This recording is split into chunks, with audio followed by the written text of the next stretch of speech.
नमस्कार दोस्तों। सरकारी कर्मचारियों और पेंशनर्स के लिए 8वें वेतन आयोग को लेकर एक बहुत बड़ी खबर सामने आई है। अगर आप केंद्र सरकार के कर्मचारी हैं, पेंशनर हैं या किसी कर्मचारी संगठन से जुड़े हुए हैं, तो ये खबर आपके लिए बेहद महत्वपूर्ण है। दरअसल 8वें पे कमीशन ने देश भर के कर्मचारियों, पेंशनर्स और कर्मचारी संगठनों से वेतन बढ़ोतरी, भत्तों और पेंशन से जुड़े सुझाव मांगे हैं।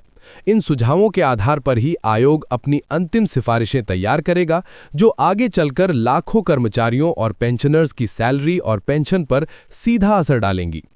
सबसे महत्वपूर्ण बात यह है कि इन सुझावों को भेजने की अंतिम तारीख 30 अप्रैल तय की गई है, यानी कर्मचारियों और पेंशनर्स के पास सीमित समय है जिसमें वे अपनी मांगें और सुझाव आयोग तक पहुंचा सकते हैं।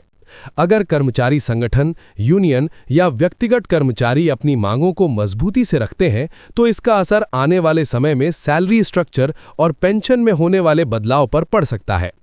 दोस्तों, 8वां वेतन आयोग केंद्र सरकार द्वारा गठित एक महत्वपूर्ण आयोग है, जिसका मुख्य उद्देश्य केंद्रीय कर्मचारियों की सैलरी, भत्तों और पेंशन की समीक्षा करना और उसमें बदलाव की सिफारिश करना है। इस आयोग की सिफारिशों का फायदा करीब 50 लाख केंद्रीय कर्मचारियों और लगभग 65 लाख पेंशनर्स को मिलने की उम्मीद है। यानी कुल मिलाकर 1 करोड़ से ज्यादा लोगों की आय और आर्थिक स्थिति पर इसका सीधा प्रभाव पड़ेगा। अब सवाल ये उठता है कि आखिर सरकार और वेतन आयोग कर्मचारियों और संगठनों से सुझाव क्यों मांग रहे हैं। दरअसल जब भी कोई नया वेतन आयोग अपनी रिपोर्ट तैयार करता है, तो उससे पहले वो विभिन्न पक्षों से राय लेता है। इसमें कर्मचारी संगठन, पेंशनर्स एसोसिएशन, विशेषज्ञ और अन्य संबंधित लोग शामिल होते हैं। इन सभी की राय और सुझावों को ध्यान में रखते हुए आयोग एक विस्तृत रिपोर्ट तैयार करता है, जिसे बाद में सरकार को सौंपा जाता है। अगर आप भी 8वें वेतन आयोग को अपनी राय देना चाहते हैं, तो इसके लिए सरकार ने ऑनलाइन माध्यम उपलब्ध कराया है। कर्मचारी और संगठन सरकार के निर्धारित पोर्टल के जरिए अपनी मांगें और सुझाव दर्ज करा सकते हैं। इसमें वे कई महत्वपूर्ण मुद्दों पर अपनी राय दे सकते हैं, जैसे न्यूनतम वेतन कितना होना चाहिए, फिटमेंट फैक्टर कितना बढ़ाया जाना चाहिए, पेंशन में कितनी बढ़ोतरी होनी चाहिए, महंगाई भत्ता और अन्य भत्तों में क्या बदलाव होने चाहिए और नई पे मैट्रिक्स किस तरह तैयार की जानी चाहिए। यानी आने वाले कई वर्षों तक कर्मचारियों की सैलरी और पेंशन किस तरह बढ़ेगी, इसका आधार काफी हद तक इन्हीं सुझावों पर तैयार होने वाली रिपोर्ट पर निर्भर करेगा। इसलिए कर्मचारी संगठनों और पेंशनर्स के लिए ये एक बहुत बड़ा अवसर माना जा रहा है। अब बात करते हैं उस सवाल की जो हर कर्मचारी के मन में है कि आखिर 8वें वेतन आयोग के लागू होने के बाद सैलरी में कितनी बढ़ोतरी हो सकती है।